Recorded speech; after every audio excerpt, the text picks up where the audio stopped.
My name is Catherine Snyder. I helped create this presentation and I'm going to be guiding you through it today.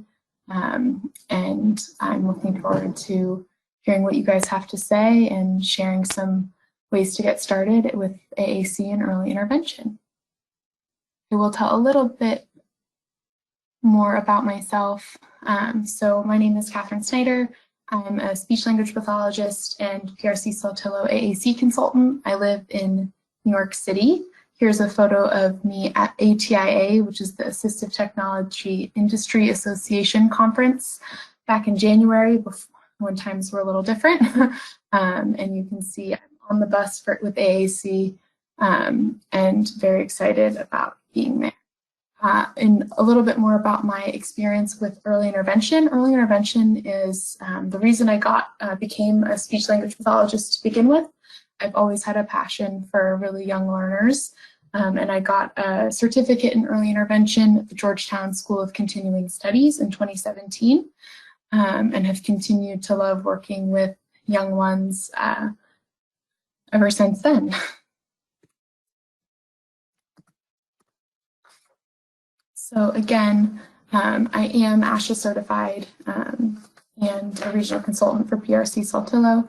As a financial disclosure, I'm a salaried employee of PRC Saltillo. PRC Saltillo is 100% employee owned, so as a result, I am an employee owner of PRC Saltillo.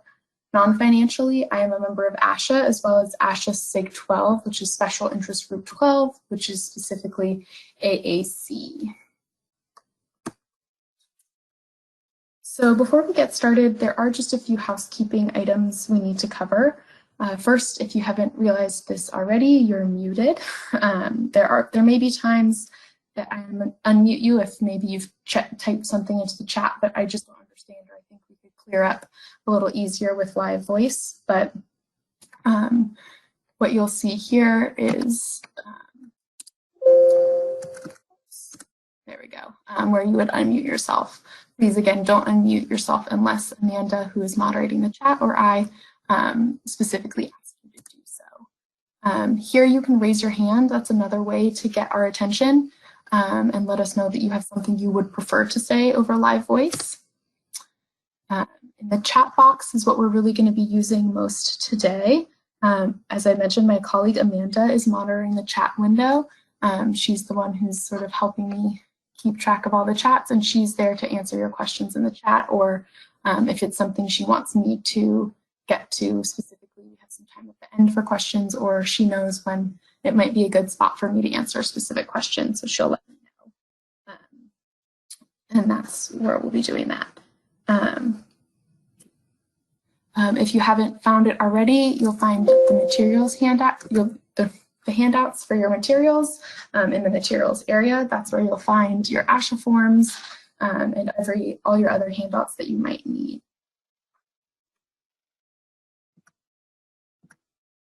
Okay. So again, you've been muted. Hopefully you've been able to find where to download your materials. The chat window is a great spot for questions. You can type them as they come up, or as I mentioned, we will hopefully have some time at the end of our time together to answer specific questions you might have. We'll also have a feedback survey pop up immediately after the course. I would appreciate it if you took a minute or two just to give us some feedback. This is a new course that we've just put out, and I would love your feedback to help us make it better for the next time that we give it, as well as sort of how we'll do it moving forward. You'll also get proof of completion. It will be sent an hour after the class has ended. Go-to training is tracking if you're attending the course. So once it logs that you've attended the course for the entire 90 minutes, it will generate that proof of completion for you. So one of the things that we're going to use a lot today are polls, and so I'd love to practice using go-to-training with our first poll question, which helps me know sort of who's in the room today.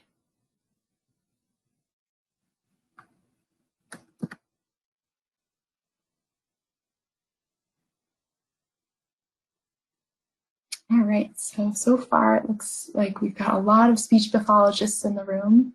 Welcome, as well as So far, about 20% other interventionists or educators. So happy to have you guys here. Handful of parents. Give everybody a little bit more time to respond. Just make sure everybody's found that poll and that we can make sure we know who is with us. Give you another 10 seconds. If you haven't answered the poll yet, please do so now.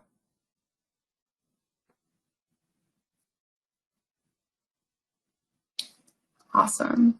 All right, it's been about a minute, so I'm going to go ahead and call it, but it looks like we have about 80% speech language pathologists, which I'm excited about, and 17% other interventionists, and then 4% parents. I'm so excited to have some parents in the audience. I promise to make sure everybody leaves feeling like they've learned something.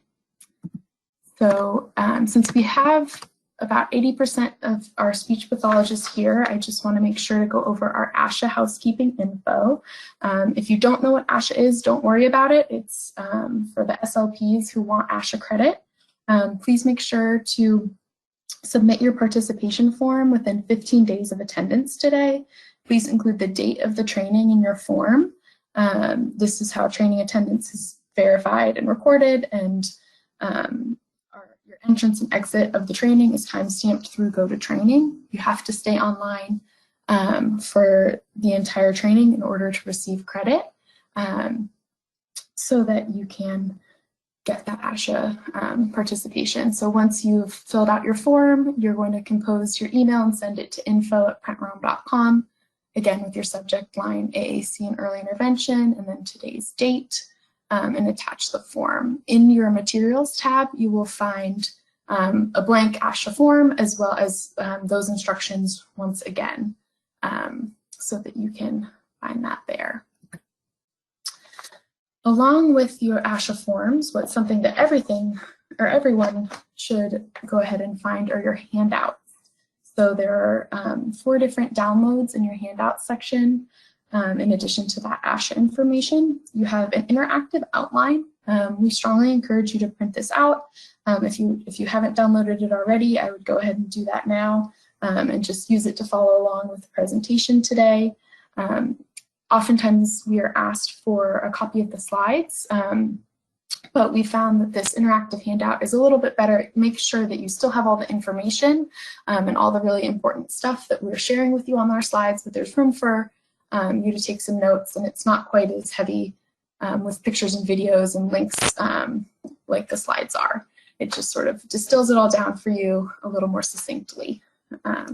We also have some low-tech boards in our materials area. You don't need to download those now, but we will be talking about the use of low-tech boards. And so we just wanted to make sure you have a couple on hand if you need them. And finally, there is an editable PDF for our activity. We're going to do an activity together at the end of our session, and that we're going to fill out the editable PDF together. So if you're a hands-on learner and you like to sort of do it along with the class, then I would recommend that you fill it out for yourself. If you'd rather just watch me do it, that works as well. You'll just have access to it later. Again, I would recommend downloading that now so you have access to it and you can use it later on. All right. So now that we've covered all those details, we can focus on our goals for today.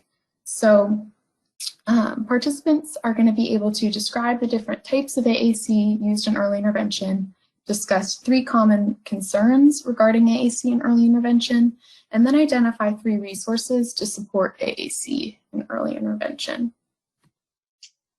So how will we meet these outcomes? First, we're going to set the stage. We're going to talk about what is early intervention, as well as what is AAC.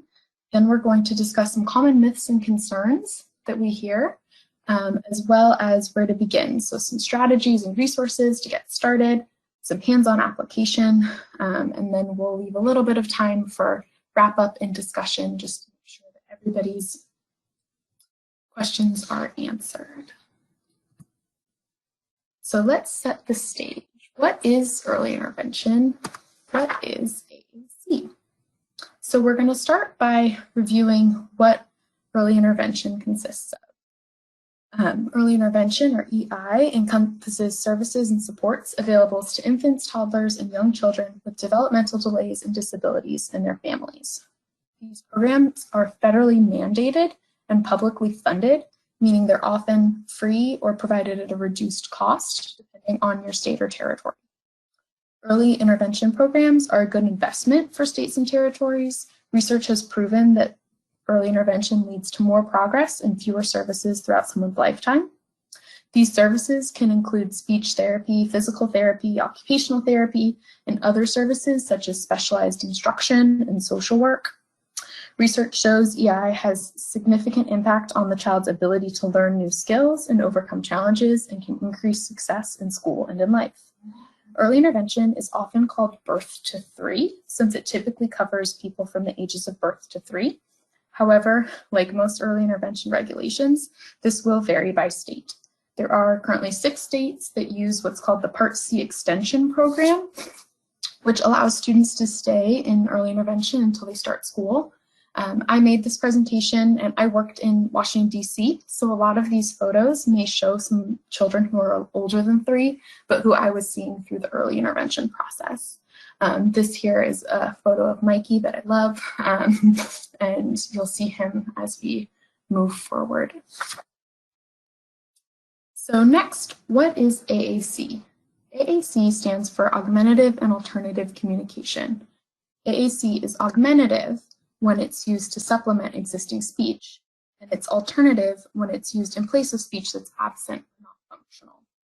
AAC might be temporary, as when it's used with patients postoperatively in intensive care, or it may be permanent, as used by an individual who will require the use of some form of AAC throughout his or her lifetime. We're going to take a moment to have people comment in the chat window about what comes to mind when you think of AAC.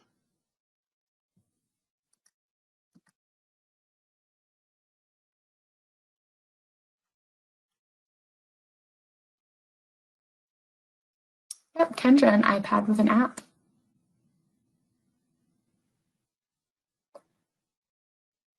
Voice output, pictures, text, devices. Stephen Hawking. Yep, I often use Stephen Hawking as an example when I'm talking to people about what I do for work, because often people are able to relate to his story. Fantastic. So often in today's world, when we hear about AAC, people often think about high-tech solutions like apps or devices, but as some of you mentioned in the chat, AAC is much more than that. It's a collection of strategies and an area of clinical practice that addresses the needs of individuals whose natural speech does not meet their needs. So we're going to take a look at the range of AAC options available to support communication. So first, as we mentioned, AAC is a collection of a wide range of strategies and tools, from gestures, signs, communication books, low-tech boards, picture cards, writing, an eye gaze frame, and more. Unaided AAC means you use some part of your body to communicate without the help of any tool. So this includes gestures, body language, facial expressions, and manual signs. We're going to take a quick poll to see how many of you are currently using a form of unaided AAC in early intervention? So as we closed our poll, sign language, baby sign, and gestures were tied. 84% of participants indicated that we used both sign language, baby sign, and gestures. And then we had about 57% of people mention facial expressions, 56% body language, and then a handful who selected none quite yet. So as we learned in our poll, of all these different types of unaided communication, baby sign is the most commonly used in early intervention. So what do we know about sign language and baby sign?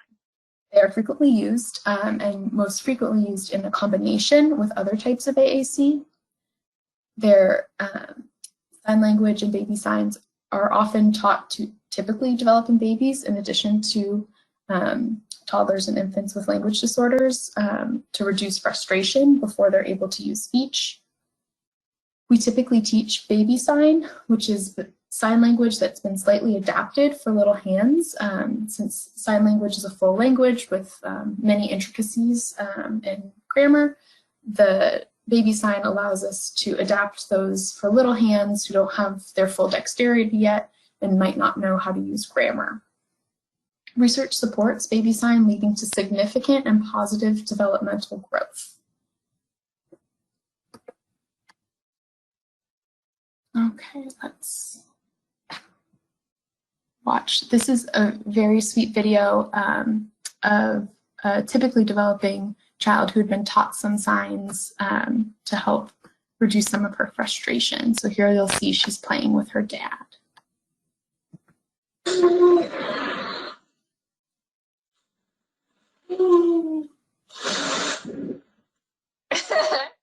Yay! Is that fun? You want more? More? Okay, more.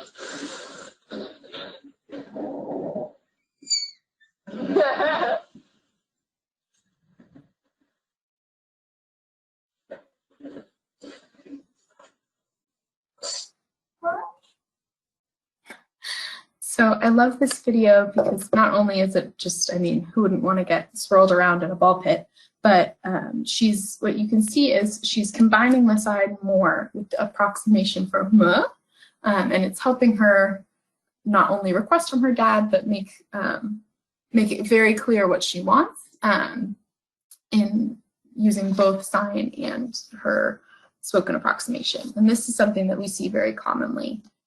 Being able to use the sign and express themselves will encourage use of verbal approximations. So what about aided AAC? Aided AAC means you have to use a tool to support communication. You may have heard this referred to as low-tech, mid-tech, or high-tech AAC. So examples of low-tech may include picture cards, a communication board or book, PECs, which many of you mentioned in the chat window, or an eye gaze frame. Some examples of mid-tech might include a single voice output button like a Big Mac, or a static grid display like a GoTalk. It can have many buttons with an overlay like a GoTalk, or it might just be one large button that says a word or phrase. So let's take another quick poll to see what forms of low and mid-tech AAC we're using. Okay, it looks like a lot of you are using communication books and picture cards. A good handful are using single message communicators like a Big Mac. Oh, as well as now more of you are using multi-message communicators like a GoTalk.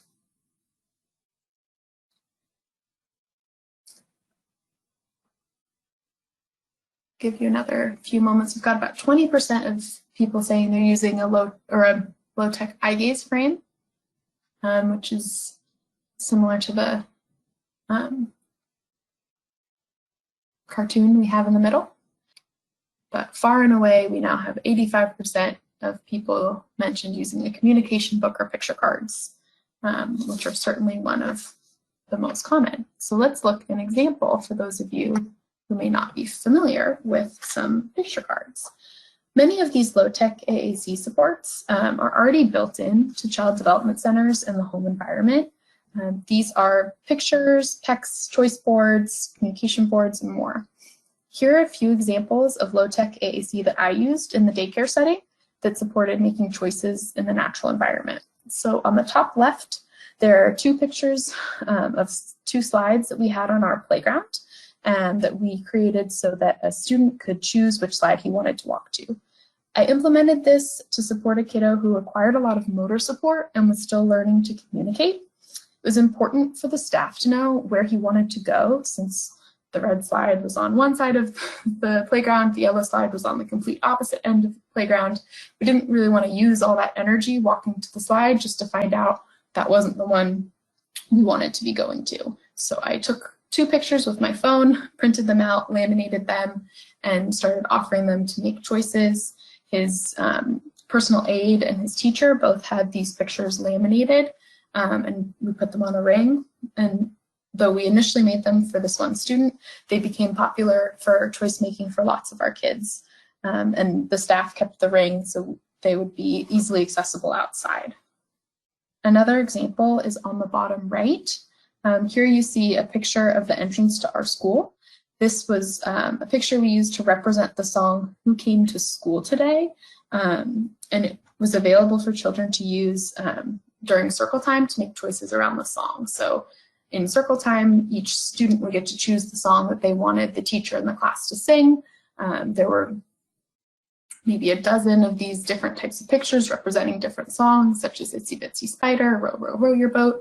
And then this is the one that we used to represent Who Came to School Today. And this is a concept that's already being used a lot in those natural environments, and that if we can add a picture to help make it a little bit more concrete for our kiddos who are not yet able to verbally request what song they want, is an awesome opportunity to sort of embed pictures into natural routines. We also, when we're doing this, want to consider the motor skills required to choose or point to a picture. Some toddlers don't yet have these motor skills, but are understanding more and more, and you can show them the pictures and have them indicate in some way, either by slapping the picture or reaching towards the picture, or potentially using partner-assisted scanning, such as, do you want to go to the big slide, the little red slide, or a different area? And then they can indicate in some way that you guys have determined. Like any AAC that's designed for requesting, pictures and partner-assisted scanning can be a great situational tool, but they're not a complete language solution. So a few of you mentioned Big Macs and other Midtech Supports. So let's take a quick look of a video example of somebody using Midtech AAC. This is Sebastian. He has diagnoses of agenesis of the corpus callosum, as well as cortical visual impairment, or CVI. He was highly socially motivated, but he didn't have any ability to functionally communicate. He had initially been taught a variety of signs before he came onto my caseload, but due to his fine motor delays, his signs were really unclear, and his teachers and I didn't always necessarily know what he was trying to tell us. So we started by just using one single switch on his left, which is his preferred side, to request more, and that was working for us, and we wanted to grow his language. So at this step, what we were doing was introducing him to 2 low-tech switches so he could eventually move to step scanning on a high-tech device. In this video, both switches say more. One is the mover, one is the chooser. Since that's the first step in core scanner, which is the high-tech solution that we were moving him towards. So we wanted him to practice with all kinds of different activities, and we were using a low-tech or a mid-tech switch system to help him practice, but we knew we were eventually going to move him onto an accent device with step scanning. So in this video, you'll notice Sebastian, he's 3.5 here, but he was still in the DC Early Intervention program. And we're going to watch him on the playground with a friend.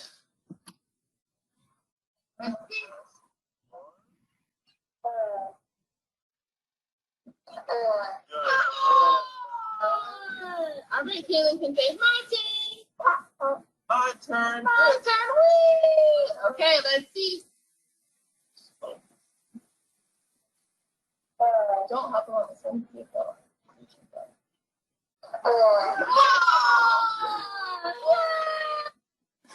So you'll have to apologize for the shaky camera video. I was trying to record the video so that his parents could see what we were working on. And he was sitting with his back to his ABA therapist. And I was working with another student who was sitting on my lap as well. So it was a lot to video at the time, but it's also a first opportunity for us to take a look at the role of coaching in early intervention.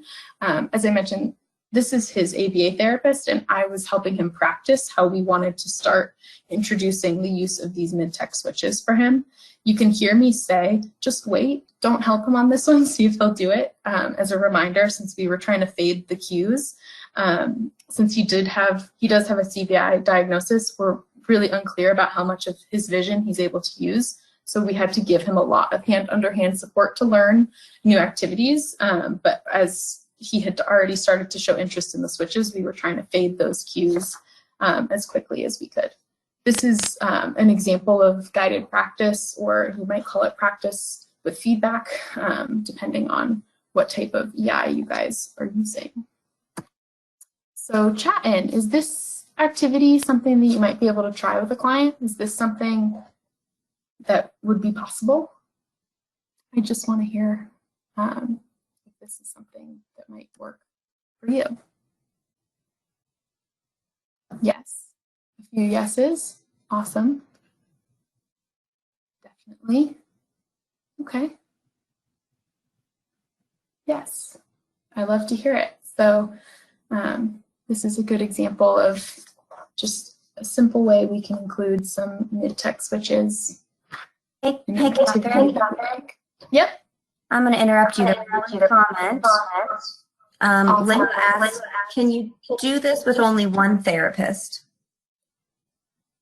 Yes, you can absolutely do this with only one therapist. I happen to have my goal with Sebastian was to try to get his therapist. He's got to spend like 6 hours a day with this therapist at school, and so I wanted to make sure that his ABA therapist was really well trained. But if you were doing more direct intervention, you could definitely practice this with an activity that that is just really motivating. And so you, as the sort of facilitating therapist, could help him practice using his switches with an activity, either with a peer who is able to just throw the ball sort of when he asks for it on his own, or with a different activity that has like a very specific start and end point. So for example, like a wind up toy that when you wind it up, it jumps, and then we need to sort of start it again and use it that way.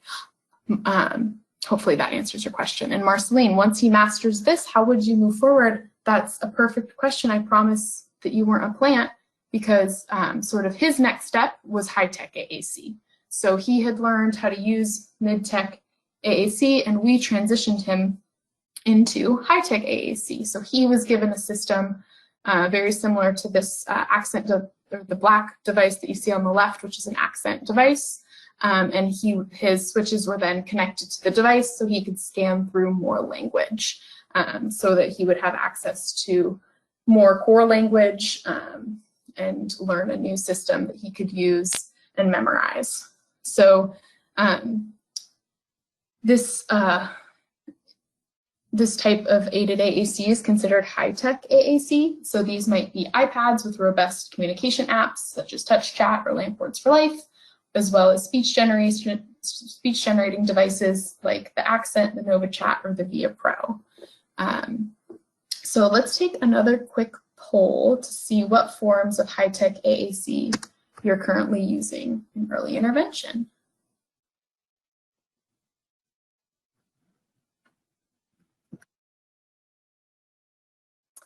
Nice, okay, we've got a lot of people responding that they're using an iPad with an app.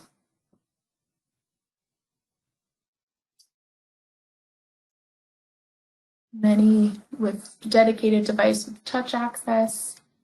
About a third of you are saying none right now. That's great, I'm happy to have you here.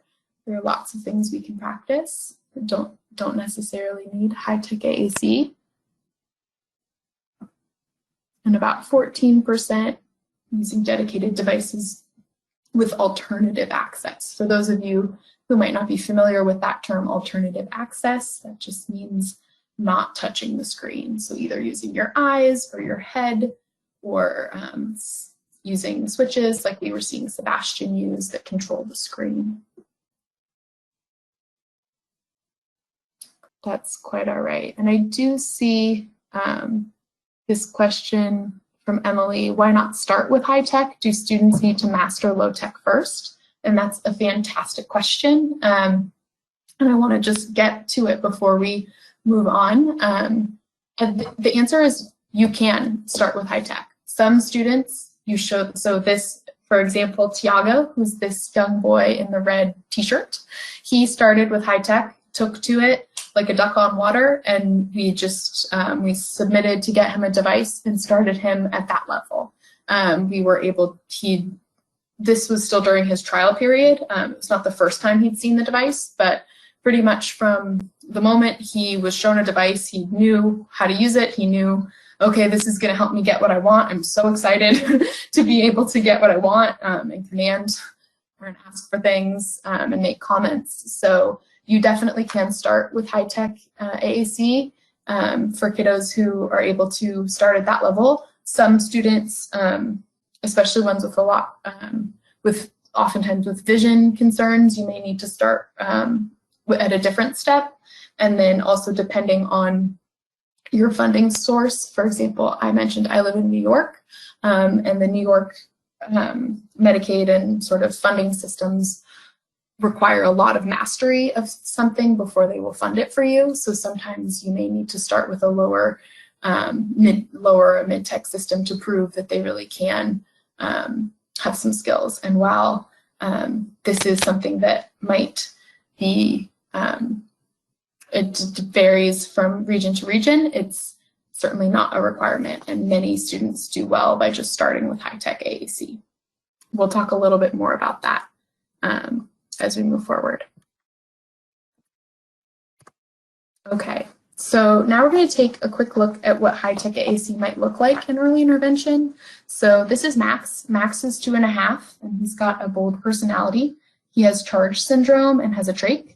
He uses modified sign language due to his motor skills, but as he was progressing, he was often getting frustrated since people didn't know what he was saying. His receptive language was far surpassing what he could communicate via sign, and so his team started trialing AAC devices. This is a quick video during a therapy session with his SLP, and behind him you'll see his nurse is also facilitating. Here Max is using a NovaChat 8 with 60 locations, and he has a touch guide, which is the clear plastic overlay that has holes cut out of it to help him select each icon a little easier.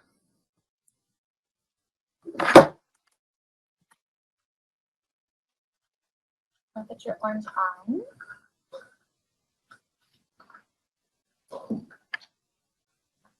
Good job. What color?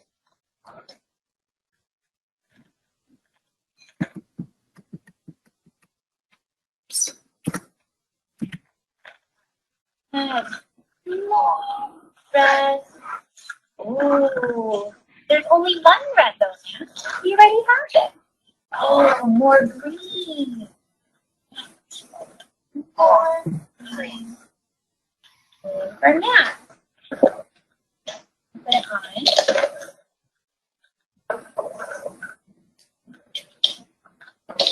Hey! Green went on. Red for me, we have more. There's more. Oh, you want to put him inside? Are we all done? All done? I think so. Fantastic. So I love this video because it shows how quickly you can be practicing. She's modeling for him. He's using the words to request, and then he decides that he's all done, and they start to clean up, which is very realistic. So here's another quick video of high-tech AAC and early intervention. This is Alma. She's about 20 months in this video, and she receives EI and assistive tech services through the Vermont interdisciplinary team. So this is a video of her using the Accent 1400 with eye tracking, and she's using a Unity 28 vocabulary. Alma has a CP diagnosis, which affects her ability to speak, and it makes using sign language or a touch system not possible for her. So she was trialing eye gaze systems as well as scanning, but her family decided eye gaze was preferable because it allowed her to make the choice more directly. Here is a video where her mom, dad, and her sister are singing Old MacDonald with her, and she gets to be in control and decide which part of the song they're going to sing next. Old MacDonald had a farm. E-I-E-I-O. And on that farm he had a dog. E-I-E-I-O. She said, woof, woof, here, woof, woof, there, here, woof, there, woof, there, woof, woof. Oh, the dog had a farm. E-I-E-I-O.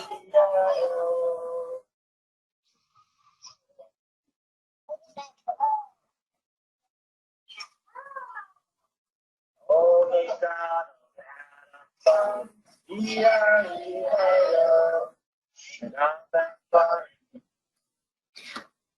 So there you could see she was able to choose cow and control her siblings and her parents to get them to sing, which brings a lot of joy to her. You may notice this is a trial, so she's seated on her mom, and her mom is in a swivel chair, and will sort of swivel back to the AAC device, which is on the table. So this isn't a perfect positioning situation, but that's just sometimes how it goes, and we make do. It's also very natural for a 20-month-old to be seated on mom's lap. So that if that's a position that she's in a lot, we want to make sure that that's something that she has, that's a place where she has access to her AAC device. We also want to make sure we have a low-tech backup of our high-tech systems in the event that something's not working. So now that we know what AAC is and what it might look like, we want to take a moment and explicitly discuss the role of AAC in early intervention. As we defined AAC, we talked about it in terms of augmenting existing natural speech and as serving as an output method for communication.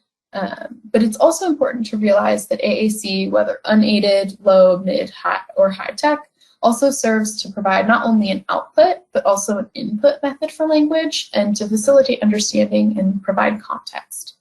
Finally, AAC has been shown to be a successful intervention strategy and tool to support language and literacy development.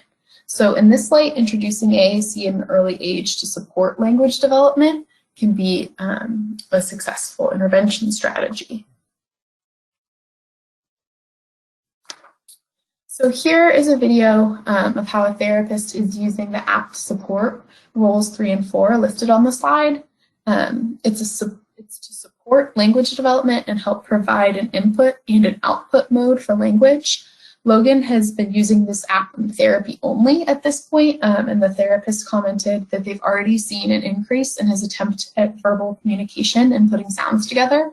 So here, this video with Logan, he recently turned 3. He had not been previously in early intervention services, but the SLP decided that to support his language and in therapy, she would use communication apps on the iPad as well as prompting and sign language. She knew he needed a very robust language system as his receptive language was far higher than his expressive abilities.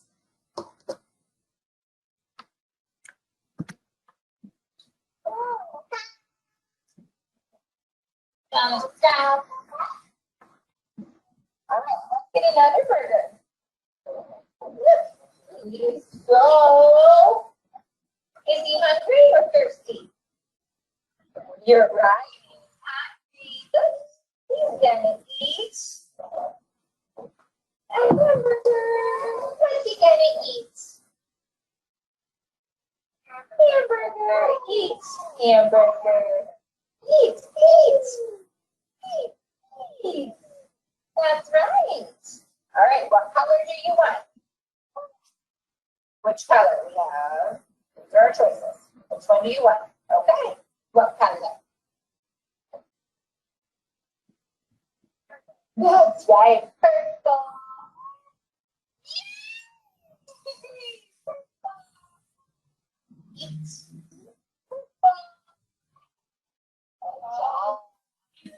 You know, do you want Pop the Pig when we're done? Oh, sorry. Yay! High five!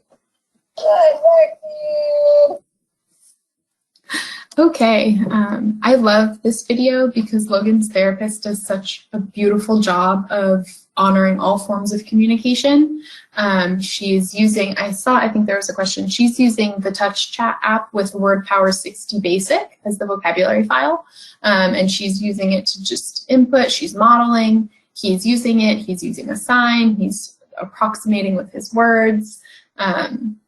It's a really nice way to show that oftentimes all of these forms of AAC go together, and they can help build language that way. So what we know is there's a range of AAC options, from baby sign, picture cards, communication devices. We also know that it's federally mandated for infants and toddlers to receive AAC intervention if it's appropriate and they're eligible, but not all eligible children receive these services. So one of the reasons that is there are many myths and concerns that we often hear from parents, educators, and other therapists about concerns they have using AAC and early intervention. I would love for you to chat in some of the concerns either you may have or concerns that you hear from parents about using AAC in early intervention.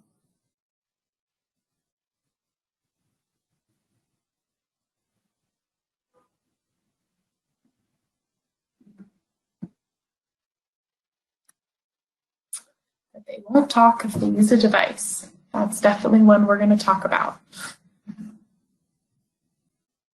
It will limit speech, yep. Don't want to forget that talking is important. That's right. Verbal speech. Elena, sometimes it's difficult to convince parents to use it consistently. Yep, that's definitely one we're going to talk about. Hey, Danielle. Amanda. Hey, Amanda, what's up? There was one right at the beginning, so people started commenting so quickly you might have missed it. Julie asked, do you have any research on verbal output increasing when a child starts using a voice output device? I've put kids on a device and their verbal speech increases, so the parents stop with the AAC. I thought you might want to talk to that a little bit. Yes, I will make a note and talk to that at the myth and concern where that comes up. Thank you so much for bringing that to my attention. Awesome. All right, well, I see lots of other concerns. And Randy, that's one that we're going to get to as well. So let's dive right in. So one concern I often hear, doesn't she need certain skills first? And this is something that sort of briefly came up with our example of Sebastian using the Midtech switches. There are some concerns that sometimes therapists or caregivers might think that a child needs to be able to use lower Midtech systems. They might say that they need to be able to match or point to pictures. They need to be able to hold a book the right way. They need to use sign language first. And what we know is that while historically there may have been some prerequisites for AAC, which is how that concern or that myth maybe started, that research has shown now that the earlier we start teaching children with AAC, the better outcomes we see for these children, and that there are no prerequisite skills, especially given that there's no way to accurately know what a nonverbal child knows. So we should not be waiting for them to prove themselves. We need to offer them some tools. We need to let them be able to use and learn language with an output mode. And they need to be able to make the same mistakes with language that other children do, right? We don't wait for toddlers to have perfect articulation and completely understand language before they're allowed to use it. So we want to make sure that our AAC kiddos get that same opportunity to explore with language and try out new words. So sometimes it's easiest for parents to feel comforted by hearing what other parents have to say. So as we move through with our concerns, we're going to hear from the parent of this young friend, Mikey. So Mikey used an Accent 1000 and Unity 84 sequenced, starting when he was around 2. It was his main form of communication from about 2 to 4 when he really started developing more verbal language. By the time he started kindergarten, he had graduated from using his device and he was using verbal speech only. So here at Virginia, his mom said, I thought, what if he did improve? What if this does help with his frustration and communication? Don't be afraid to try something that in the end could really benefit and help your child. And what I love about this picture is it shows how far Mikey came. This picture was taken on his last day of school with us. But when he started, Virginia mentioned his frustration and the type of communication he was using when he was 2 was almost entirely pulling hair and pinching. And so when he started with me, I certainly wouldn't have been able to have my hair in a ponytail. It was always pulled up and pulled away. And I also usually wore long sleeves. So by the end of it, he had figured out how to communicate, and he was just one of the happiest kids that I got to work with. So that piece of, don't be afraid to try it is great advice. And we'll hear more from Virginia as we go. So next common concern we hear is that we should wait and see if the child will develop speech. So don't we need to wait until he's older? There is no research to support waiting to see if the child will develop speech. There are lots of studies that have shown that infants, toddlers, and preschoolers all benefit from using AAC, and that offering AAC early will assist speech and language to develop. We know that cognition and language augment each other, so we should teach skills using all kinds of AAC and AT, or AT assistive technology. So we should start with the awareness of a child's receptive abilities, motor abilities, and access needs, and then we make a plan. We should be teaching new words and concepts by using them. The ASHA position on early intervention puts it this way: the focus of overall AT assessment is typically not to determine the need for AT, but rather explore the continuum of devices and services that can help children fully participate in their environment.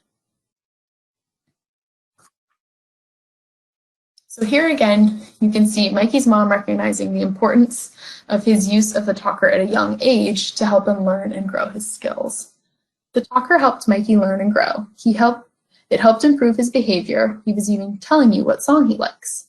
I can't even say what my son would have been like if not for his talker at an early and crucial, important time in his life. Another one we hear is AAC is too difficult to embed in routines. We know that early intervention is focused around daily routines and natural environments, and sometimes we hear that it's too difficult to include in these routines. But AAC is really a tool that can make routines and family life easier.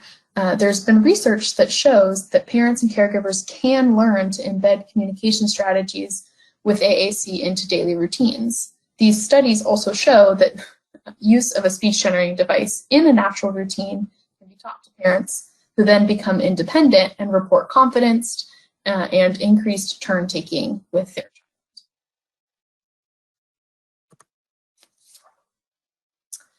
Mikey enjoyed using his talker, became a part of his routine. Once he started using it every day, he became a teacher's helper, a class leader, and was even consoling some of his classmates when they were having a bad day and playing with them. So once a communicator learns the value of their AAC system, it becomes very natural to use it. So this last concern is one that pretty much everybody echoed in the chat, and it's one that we hear very frequently. AAC will keep my child from talking. There's no data that suggests the use of AAC or a speech-generating device will impede verbal speech. We have to be in the first line of defense and make sure everybody recognizes that this is a tool to develop speech. There are studies that show use of AAC with the early intervention population will increase communication, and it often leads to verbal speech. Many studies show speech skills and vocalizations increase after AAC therapy. These studies particularly, I know somebody had asked about them. We have them cited in your references, but specifically the Romsky article from 2010, and then Miller, Light, and Schlosser in 2000 wrote another really nice one about that.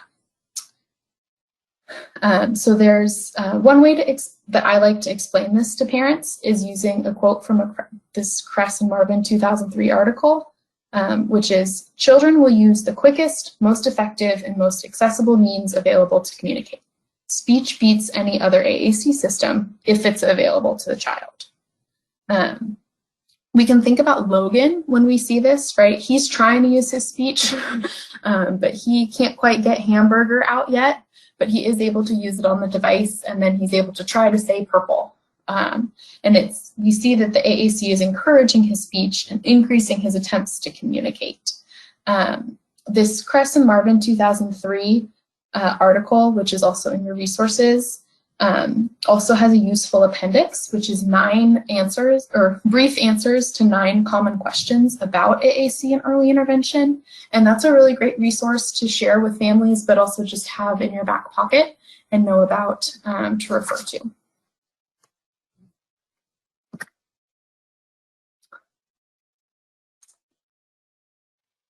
So what we hear, Mikey just, well, actually, he just started the 2nd grade now, but he no longer uses his talker, and he continues to get SLP services to work on his articulation and his language. This is a screenshot of a video his mom had sent me where he's reading to her, and she said, "I'm so happy he reads. He's still developing and getting his reading stronger." So since Virginia, Mikey's mom, brought up literacy, I just wanted to stop for a moment and talk about literacy in AAC. We know that pre-literacy skills are crucial, and they start developing as soon as children start getting exposed to books.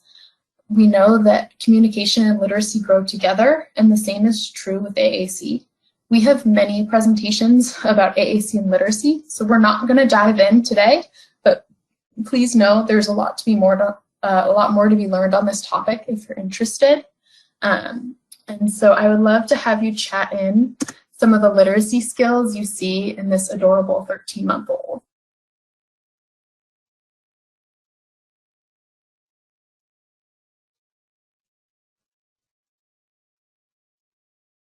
Kayla, right, she's holding the book correctly. It's upright.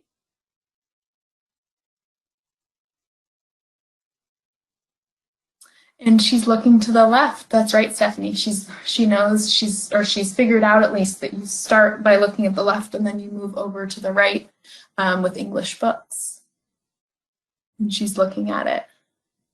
Yes, I think my favorite part of it too is she has a very sweet little smile on her face. She knows that books are something that she enjoys. This is a picture that was taken by her mother. She was who had sort of stepped out to grab something and came back, and she just had, picked up the book herself, and she's very much enjoying it.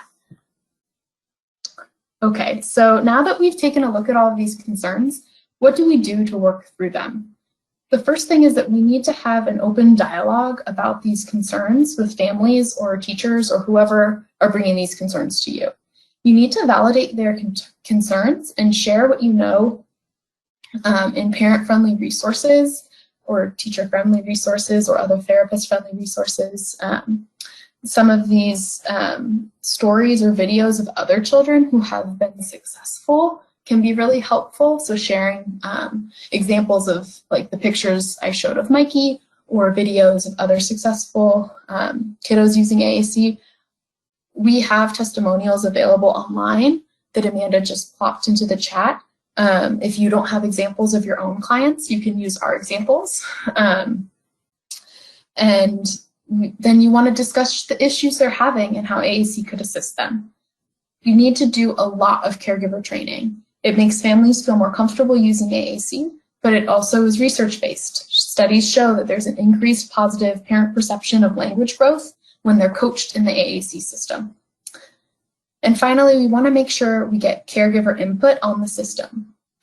The parents should feel like they're a partner in making decisions, such as the device choice, the vocabulary selection. If they feel like they're a valued member of the team and that the AAC system is meeting their needs, they're more likely to use it and their child is more likely to benefit from it.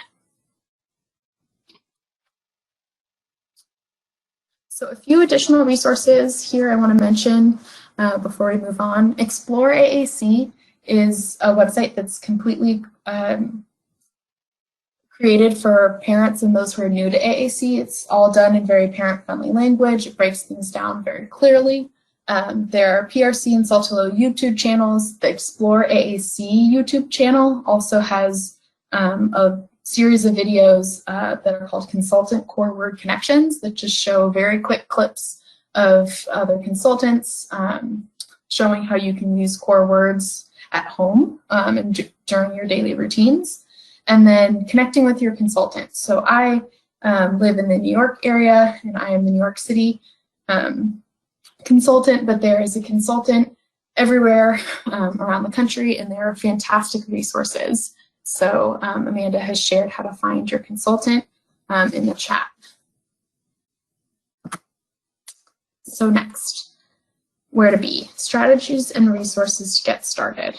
Now that we've heard these concerns, we need to move forward. Since we've already spoken with the caregiver about their concerns, we've included them on the team. They should be ready for some parent coaching and some training. So before we delve into some different ideas and practice what to do, I want to hear a little bit more about the strategies or the models of early intervention that you guys are working under. If you can please chat in or talk about what kind of model you guys are using. Marceline using PSP. I'm assuming that stands for Primary Service Provider, Marceline. And parent coaching.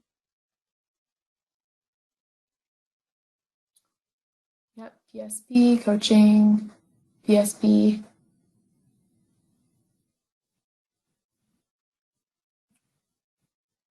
Core word, facilitator consulting, yep. Parent coaching. Hannon, yep. Parent coaching. Okay. Kate, it's encourage but not enforce, so a combination of modeling and coaching. Awesome. Modeling, Lampwords for Life. Love to see it. Okay. Fantastic. So those are all models that sort of work in the various areas across the country, and they all mean that EI therapy looks a little bit different where you are than where it might be somewhere else. But while the states all have different requirements, the two main constants are certainly that coaching parents and caregivers is paramount, as well as natural environments are important. So both of these concepts work well with AAC. So this is a picture where I'm using reflective questioning as part of the coaching interaction style. And here you can see parents as our partners in early intervention and also our partners in AAC. So research shows that when parents are coached in what to do with the AAC system, their children make more gains and there are more additional benefits, such as increased joint attention and other activities. What's important in this picture is that the interaction is happening between Ezra and his mom, and I'm on the side offering ideas and things to try. Another reason I really like this picture is that it shows that I have my coaching resources handy. They're over on my left in sort of this big stack.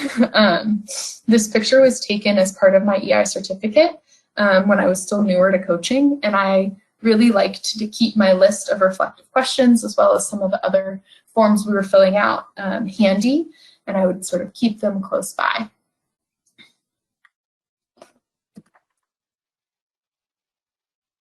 So one of my favorite resources, and the one that was likely on top of that pile in my picture, was this Sheldon Rush and Rob's framework for reflective questioning. It's absolutely one of my favorite resources, and we have it linked. This chart and the article are listed in your handout as resources. I was lucky enough to hear Sheldon and Rush talk about coaching, and this is a resource that I always come back to, looking at how we can asking the right questions with parents will really help build not only their knowledge and their confidence in practicing, but will really positively impact our outcomes and sort of how we feel about the process. So what makes AAC different? AAC is a tool in our toolbox to assist infants and toddlers with their daily routines, but there is a temptation to make AAC the goal.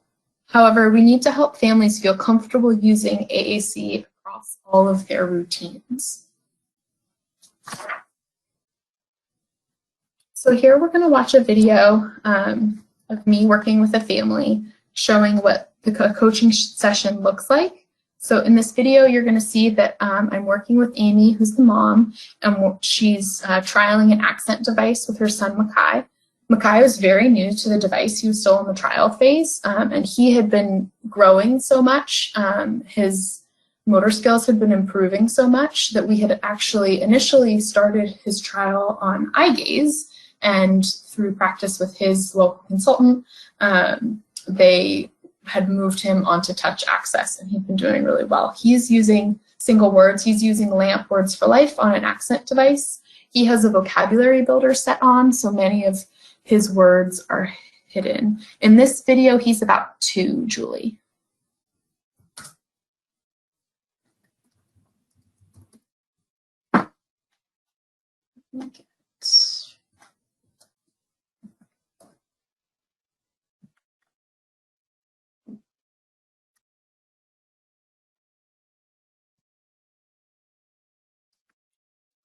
So while sort of we're thinking about this, will probably be this next activity will probably be our last activity together, so we can think about, I guess maybe ideally one more activity we could do to start to sort of illustrate fast and slow, since that's our new word of the day, or anything else that sort of comes to mind in terms of things you really like that we should sort of be fast and slow into. Because pretty much any activity, for better or for worse, can be done fast or can be done slow. Is there anything you really like that might, you know, be exciting or? Like, I know what we can do at night. I don't have to work right now, so, but like, I raised him when we crawl at night because we're teaching him to crawl, of course. So, like, do like fast and then go crawl fast and like slow. But like, here, sitting here, what can we use? Because I know that'll get it. That's awesome. That's a really fun activity to think about for tonight to do. Is the car thing in there? Oh, his garage. His car garage with this. Yes. Okay. Oh, I love it. Oh, he's like, oh, okay. Yeah, Daddy. Okay, buddy. Bring your little body around. You can even stand for this. Wow. Oh, that's good. You can sit up. And then. All right, buddy. We gotta move this closer. Can you see? Yeah. That's good. You should stand, buddy. That's good to practice standing. Yep. All right, this car up here is going slow. Oh. Yeah, it's going slow. Can you put it over? You want to make it go fast? So you got that car right now? Okay.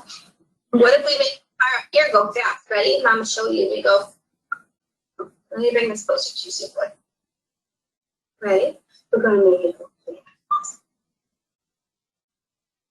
fast. Ready? When you push it, ready?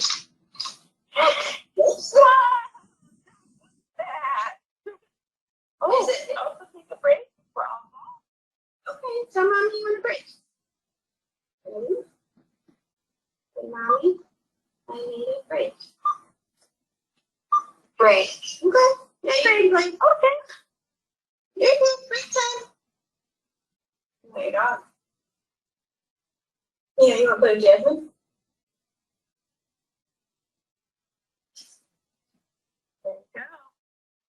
See you later, bud. Yep, he's growing now. That's awesome. Either way, so rather than focusing so much on just teaching the words, like teach him, give him a break, go back, teach him. Then I feel like he would do it, because, yeah. I like the breaks, buddy. I think you would do too.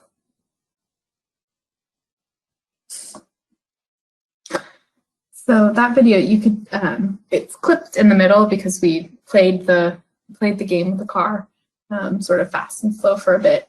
But then something that sort of came up very naturally in our session with Mom was that he just needed some time to take some breaks. And so we practiced that together a few times. We talked a little bit about prompting less under his little wrist. And then that was sort of where she was able to put that together. So she's able to say, oh yeah, maybe he will learn better if we do a couple and we take a break. So just a little bit of guided practice sort of helped her get to that idea. Okay, so sometimes when parents have been coached so well by us or by other members of the team, they often become mini teachers or just like therapists themselves. I often like to remind parents that while they are their child's most important teacher, home is also a place for rest and fun and joy, and that we're really looking for the joy in communication. So that is tougher now more than ever with how much time everybody is spending at home.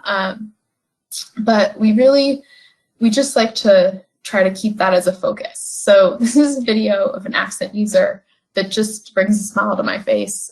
Before he started using the device, he wasn't sure how to communicate, and he usually would just sort of sit and cry until mom was able to guess what he wanted. So he initially started using the device to request and to get help, but now he's also starting to use the device to control his environment, such as requesting his favorite songs from Alexa.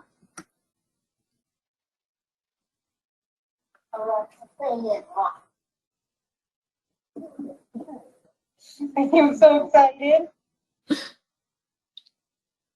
He gets so excited, and he's also using the device to make himself laugh.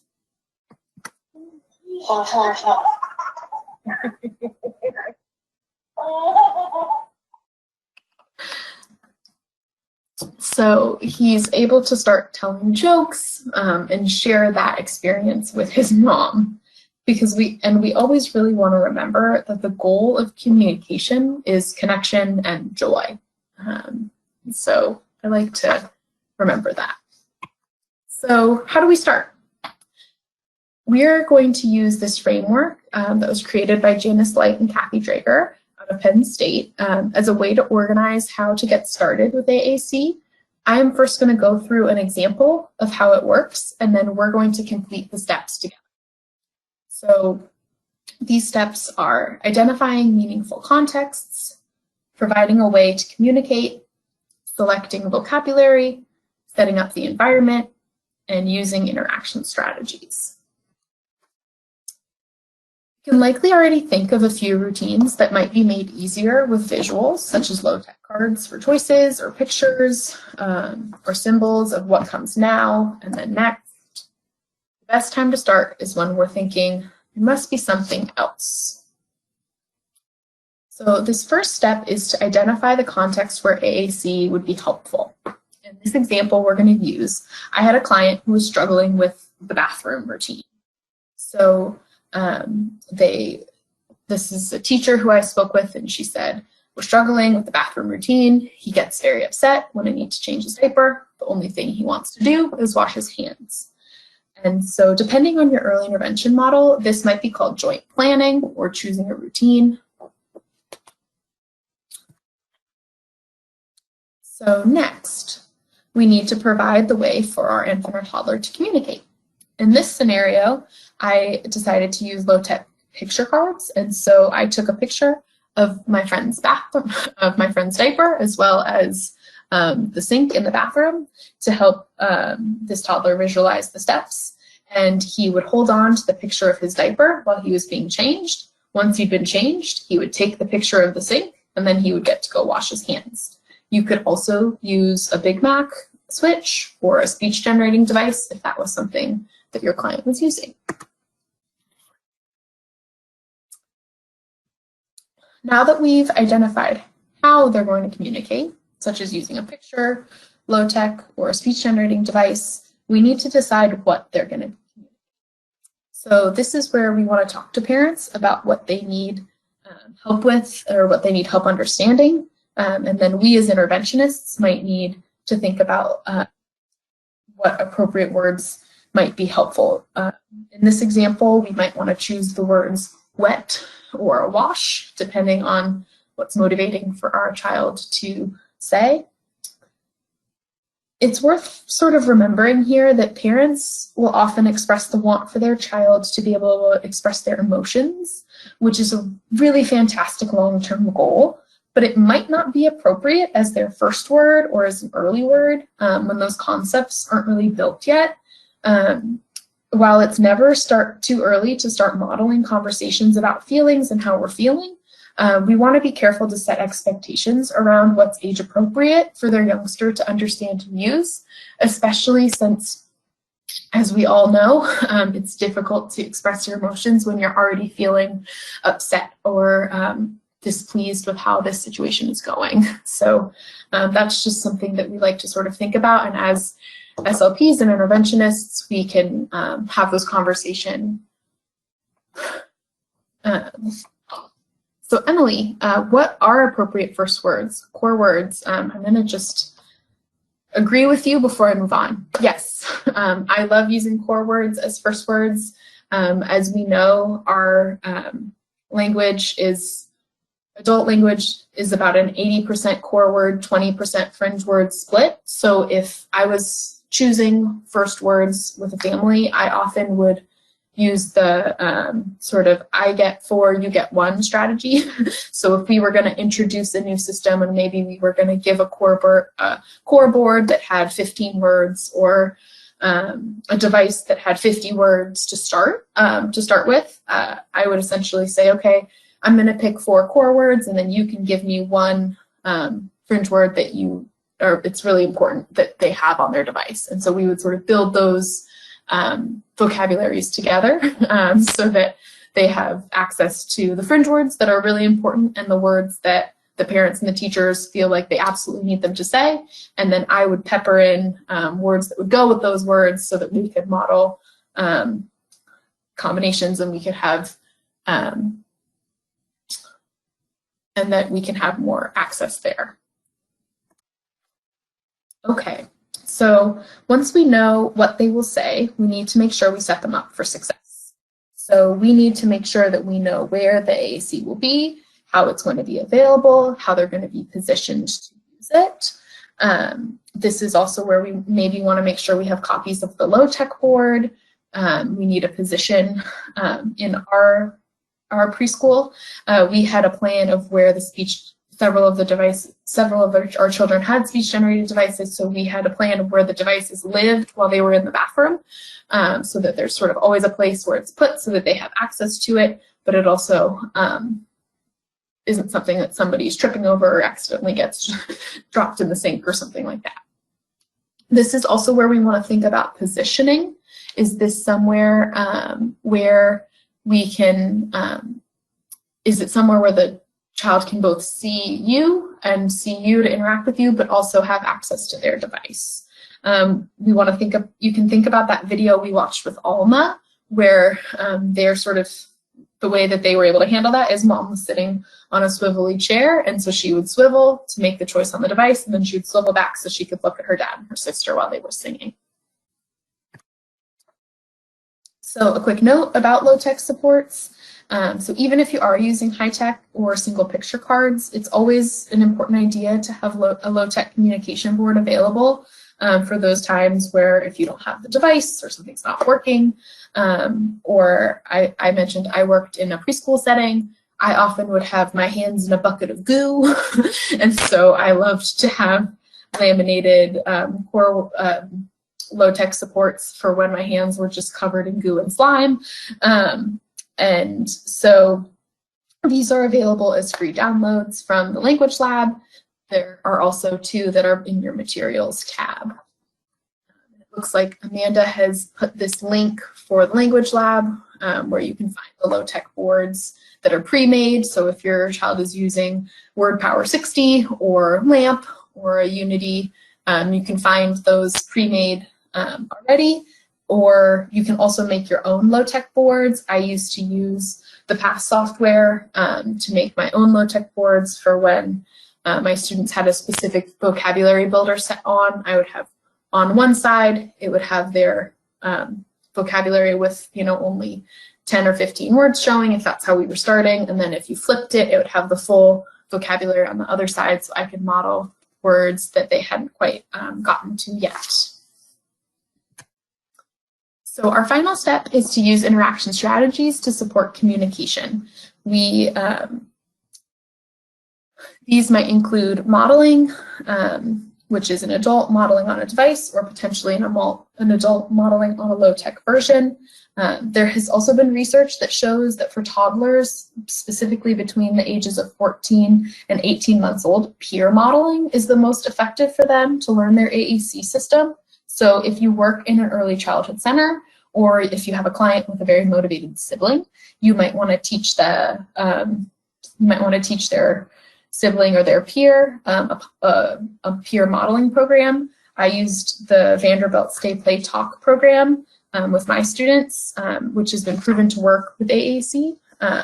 You also want to consider giving expectant delay, or another way of saying wait time, so you can give your toddler more time to respond. This is often difficult to do naturally, so you might want to be counting to 10 in your head to make sure you're giving enough time. Asking WH questions just gives your toddler more options to respond. You can ask something simple like, what comes next? And responsivity is just another way of saying any word works. We want to respond to any communication attempt that's being made and then expand on it. If your toddler says wet, you can say, yes, the water made your hands wet. There are many other interaction strategies that you can use. The Hannon program, which has already been mentioned in the chat, has tons of adorable and easy to remember acronyms like OWL, Observe, Wait, Listen, as well as others. They have trainings and books and much more on their website, so I would absolutely recommend taking a look at that if it's not something that you're familiar with. So of those interaction strategies, we're going to take a quick look at modeling. This can be one of the most difficult things to learn initially, but once you've had some practice, it makes a big difference in building more language. Now you'll notice that Ashton is using the device, but it's not required as a modeling technique. So when mom started reading with the daughter, only mom was touching the device and she was modeling a ton. Now that they've read this book a lot together, you'll see that Ashton is also using the device. And you'll notice what happens when mom encourages her to expand and use the word I by showing her, not requiring her to use it, but simply modeling it and waiting to see if she will use those words.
All right, yes, apologies if the audio was quiet on that one. I'm not sure why it was particularly quiet, but hopefully you got to see mom modeling and that the subtitles helped you follow along. So now we're going to put the steps into actions.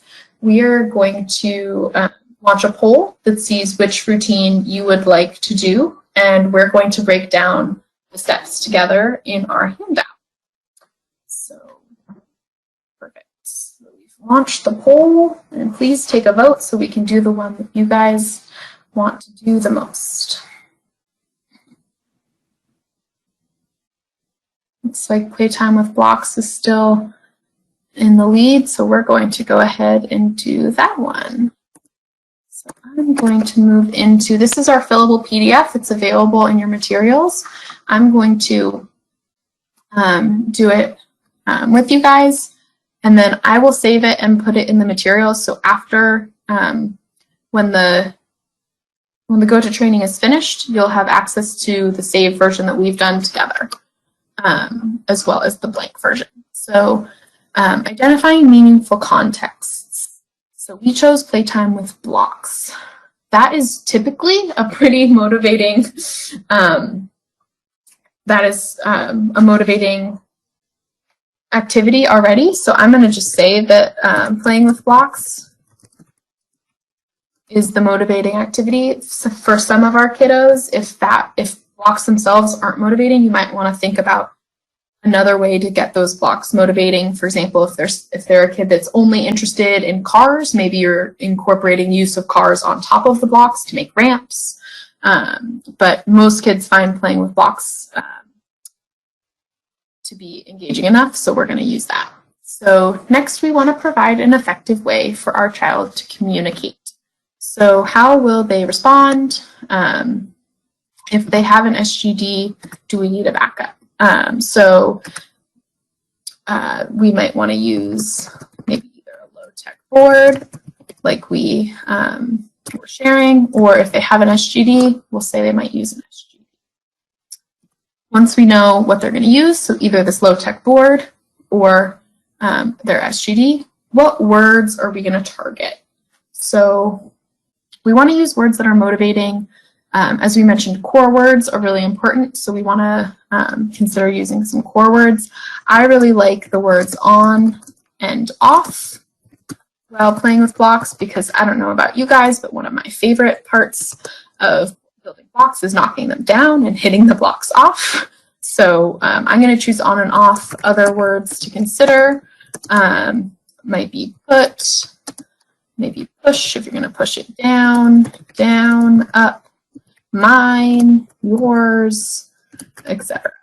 So there are lots of different words you can choose. When I'm targeting words with families or with teachers, I like to choose either a single word that we're targeting, or like this, what I've done, which is an opposite pair. So on and off. So we're focusing on the concepts on and off. Those are the words that we're really targeting. Next, we want to set up the environment. So we want to think about how they're sitting. So if I have a kiddo that needs a lot of trunk support, in the video we saw with Sebastian, he was seated with one leg sort of crossed in front and the other leg crossed to his left. That's how he's most stable. I'm going to say this friend likes to sit cross-legged. We're going to have the blocks between us and the SGD or low-tech board next to the blocks.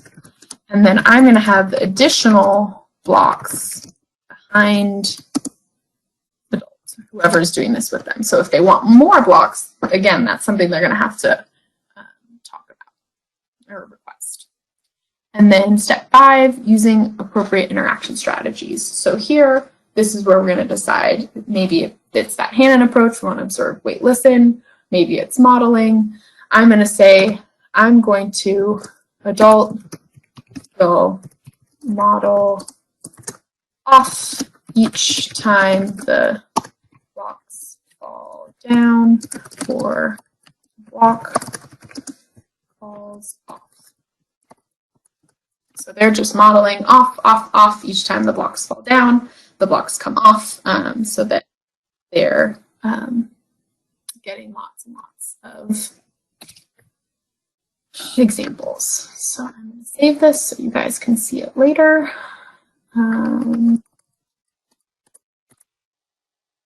Blocks. All right, and now we're going to go to our presentation. Oops.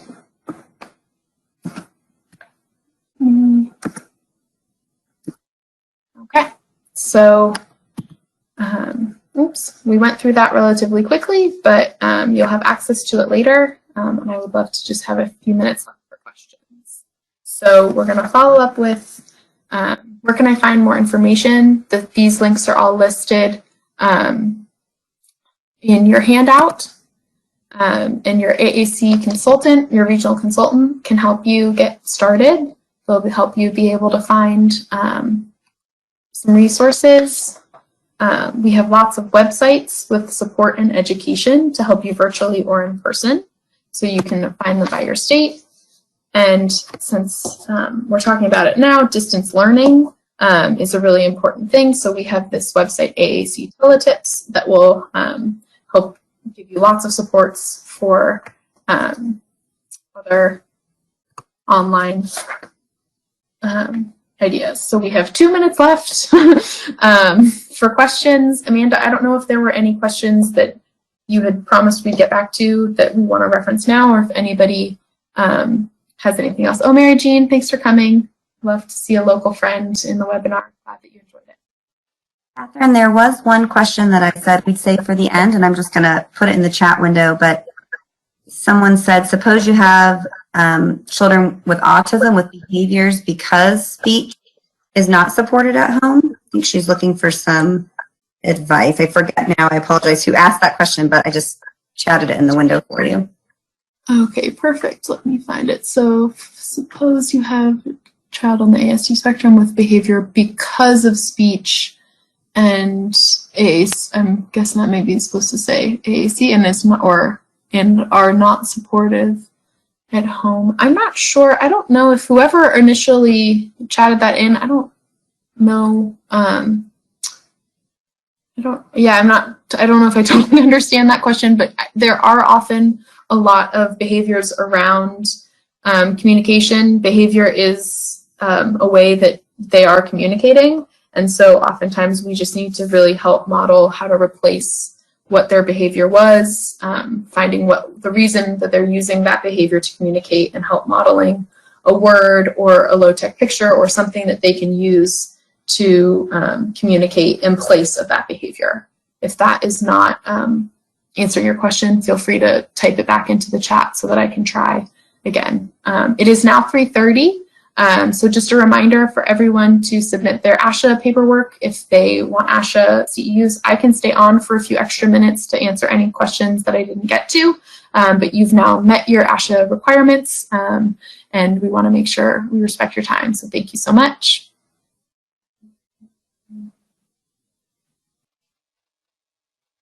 Catherine, did you see Marceline's question about the SET framework? I did not. I will scroll. Marcel. Okay.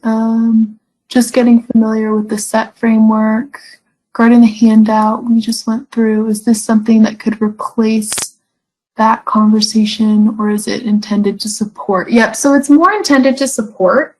It's really was designed as just a way to help for users who just really need a little bit more support around how to use an AAC device in their sort of daily routines. So I wouldn't replace a framework with it, but you could use it in conjunction with it.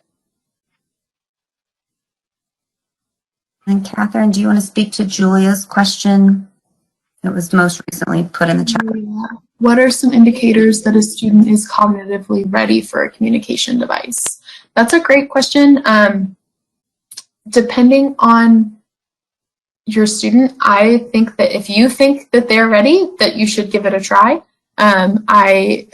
Most students are just looking for an opportunity to express themselves, and I personally think that giving them access to AAC as early as we can is always beneficial. There's a lot of the research that we cited earlier in the presentation around sort of concerns supports that as well, that the earlier we can introduce something, the more effective it's going to be. And since AAC is such a big, there's so many options, the world is really your oyster. You can try a lot of different things, and that it's best to just simply start trying and see what we can what might be successful with your student. If you have a student in mind particularly, I would definitely recommend reaching out to your local consultant who would be able to either meet with you and sort of talk about your specific case and what they think might be a good fit, or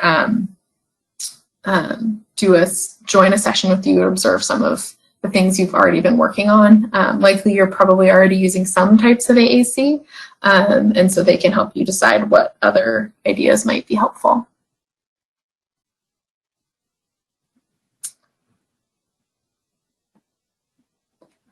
Awesome. Thank you, guys.